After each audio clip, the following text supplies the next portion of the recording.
Friends, मैं हूं महेश पुरोहित। आज मैं आपको बताऊंगा दी एपिडेमिक डिजीज एक्ट 1897 यानी कि महामारी अधिनियम 1897 के बारे में। तो मेरी लो अवेयरनेस इंडिया चैनल को लाइक कीजिए, शेयर कीजिए और सब्सक्राइब कीजिए। मोदी सरकार कोरोना वायरस का प्रसार को रोकने के लिए डिजास्टर मैनेजमेंट एक्ट और एपिडेमिक डिजीज एक्ट के तहत राज्य सरकारों को यह आदेश दिया था कि वो कार्रवाई करें। मैं आपको इस महामारी अधिनियम के बारे में थोड़ा विस्तार से बताऊंगा कि महामारी अधिनियम 1897 क्या है और महामारी अधिनियम को क्यों लाया गया था। महामारी अधिनियम की धाराएं क्या कहती है, उसमें मुख्य अधिनियम की धाराएं और संशोधन की धाराएं क्या कहती है। सबसे पहले हम जानते हैं कि what is the epidemic disease act 1897 and why was the epidemic disease act introduced, यानी कि महामारी अधिनियम 1897 क्या है और महामारी अधिनियम को क्यों लाया गया था। 1897 में अंग्रेजी शासन में अंग्रेजी कानून बंबई राज्य में फैली हुई प्लेग जैसी महामारी को रोकने के लिए ये कानून लेकर आए थे। अंग्रेजी शासन ने इस कानून का दुरुपयोग भी बहुत किया। स्वतंत्रता के लिए उठती हुई आवाज को दबाने के लिए अंग्रेजी शासन ने इस कानून का उपयोग भी किया था। इस कानून के तहत सरकार को इतना सशक्त किया गया था कि कहीं पर भी ये कानून लागू है तब भीड़ सीमित संख्या से ज्यादा न इकट्ठे होने दे और बिना वारंट के किसी की भी तलाशी लेने की शक्ति प्रदान की गई थी। स्वतंत्रता के बाद 1959 में हैजा की महामारी से बचने के लिए उड़ीसा सरकार ने पूरी जिले में इसे लागू किया था। 2009 में पुणे में स्वाइन फ्लू को रोकने के लिए इस महामारी अधिनियम की धारा 2 लागू की गई थी। 2015 में चंडीगढ़ में मलेरिया और डेंगू को रोकने के लिए ये कानून लागू किया गया था। 2018 में गुजरात के बड़ौदा जिले में खेड़ करमसिया गांव में कॉलेरा की महामारी से रोकने के लिए ये कानून का उपयोग किया गया था। अब हम जानते हैं what does the section of the epidemic disease act 1897 से, यानी कि महामारी अधिनियम की धाराएं क्या कहती है, इसमें मुख्य अधिनियम की धाराएं और संशोधन की धाराएं क्या कहती है। धारा 1 संक्षिप्त नाम और विस्तार के बारे में बताती है। इसकी उपधारा 1 ये कहती है इस अधिनियम को महामारी रोग अधिनियम 1897 कहा जा सकता है। उपधारा 2 इसका विस्तार पूरे भारत में है, सिवाय कि 1 नवंबर से ठीक पहले भाग ख राज्यों में समाविष्ट थे। धारा 2 इस धारा में खतरनाक महामारी के संबंध में विशेष उपाय करने की और विनिमय निर्धारित करने की शक्ति प्रदान की गई है।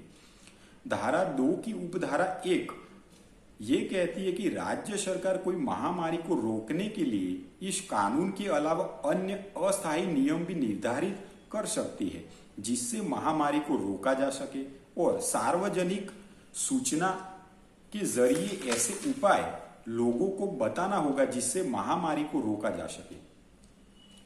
धारा 2 की उपधारा 2 ये कहती है विशेष रूप से और पूर्वगामी प्रावधानों की व्यापकता पर प्रतिकूल प्रभाव डाले बिना राज्य सरकार इसके लिए उपाय कर सकती है और नियम निर्धारित कर सकती है।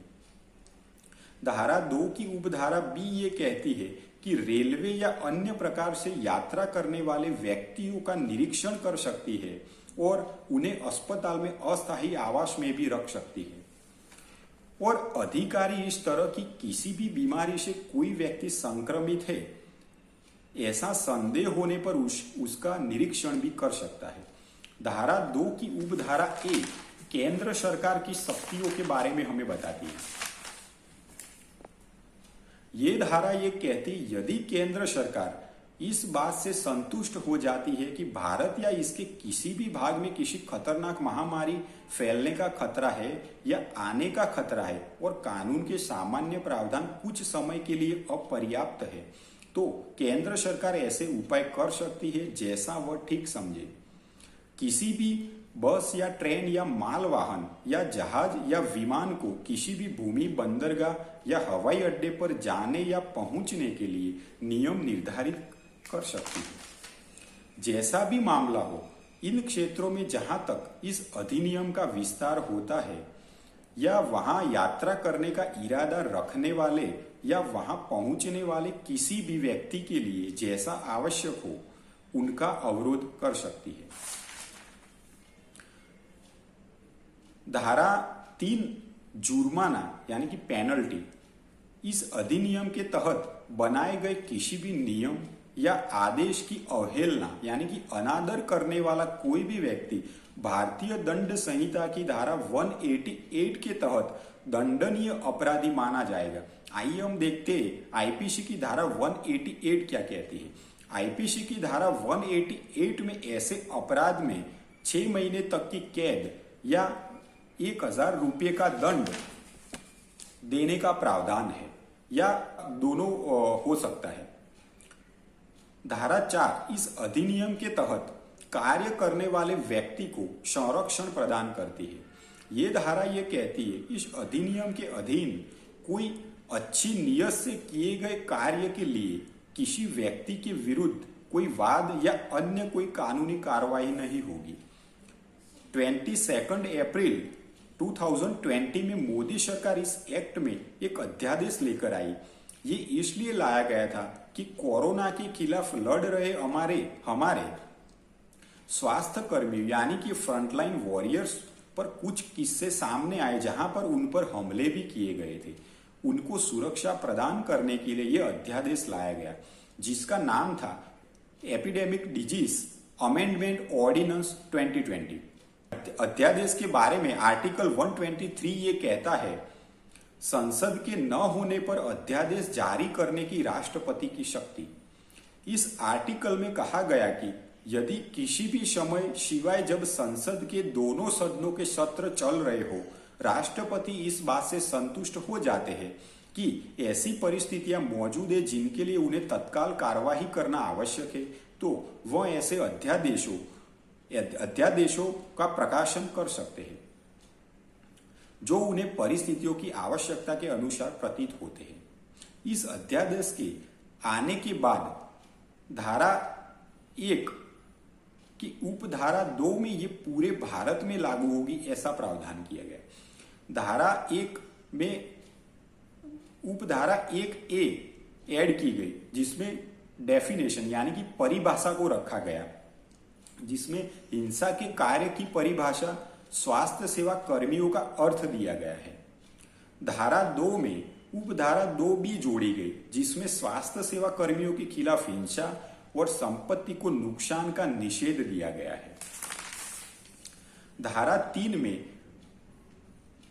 उपधारा 3A अपराधों का संज्ञान, उपधारा 3B कुछ अपराधों की संरचना, धारा 3C कुछ अपराधों के बारे में अवधारणा, धारा 3D दोषी मानसिक स्थिति का अनुमान, धारा 3E हिंसा के कृत्यों के लिए मुआवजा जोड़ी गई।